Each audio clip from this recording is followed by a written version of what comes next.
going on, guys? Welcome back to the channel. This is Asa Studio. Alright, it's another tutorial for retouching, and I'm going to be showing you how to get the black dark rich melanin skin tone in a minute. So let's get started. This photo is already edited and we don't need to do much. I just chose it because I don't want to start editing and doing some frequency separation and color correction. I'm just going to show you the straight out method, and I'm not going to be using any LUTs.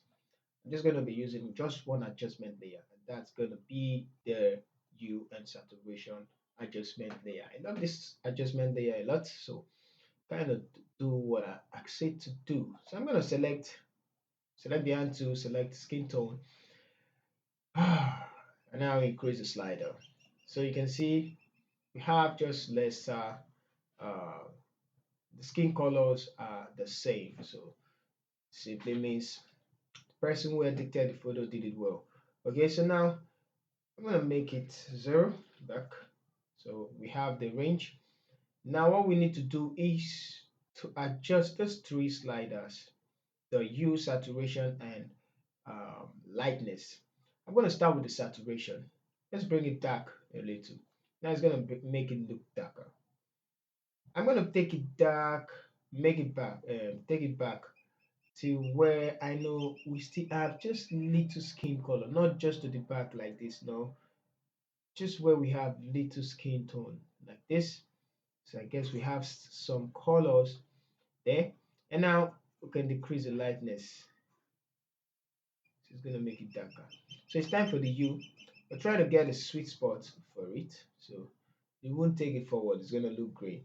So we're trying to find a sweet spot for the dark, skin tone. So like this. And let's try and increase the saturation. And as you're increasing the saturation, you're decreasing the hue, and you can mess around with the lightness. All right, so now let's look at where we are affecting. So I don't want to affect this red. Let's erase it from there. So that's why it's actually deceiving our eyes for the moment. So take the brush tool. I'm going to make it bigger, and I'm going to erase it with black as our foreground color. I'm going to remove this one. Just do a quick job and most of the colors.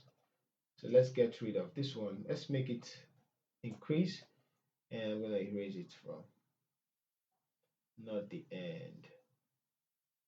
So places we don't need is just like the ears and our lips. So make it smaller. Flow 18, and let's remove it from the lips and the eyes and the lashes and like this. Okay, so now we'll go back. We're going back. X. I'm gonna cover this place back. Now let's head back to the hue and saturation, and we started with the red, right? Okay, so let's not just use just the red skin. Let's leave it like this for the now, and go to the yellows and decrease the yellow and the hue of the yellow, bring it back and take it down. So we're only affecting the skin tones. We can go to the magenta, the same. So we're selecting just different colors. So more like we need the red. Now let's adjust. We have this black, and I'm gonna leave it there, and there we take it back enough.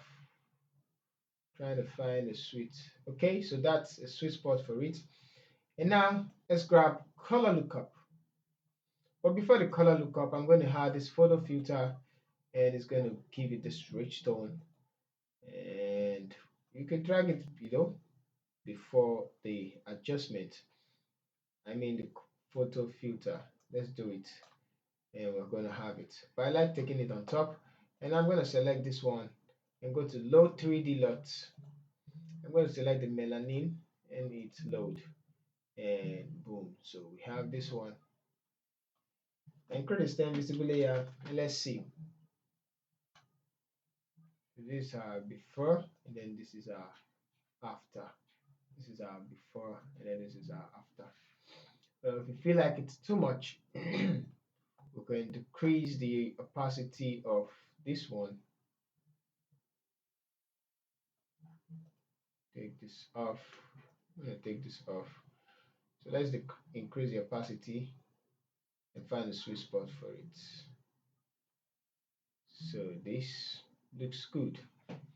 Control Shift and the E, stem visible layer, take it up top. I'm gonna get rid of this ones, and let's see our before and then our after. So our before and then our after. Amazing, right? Yes, amazing.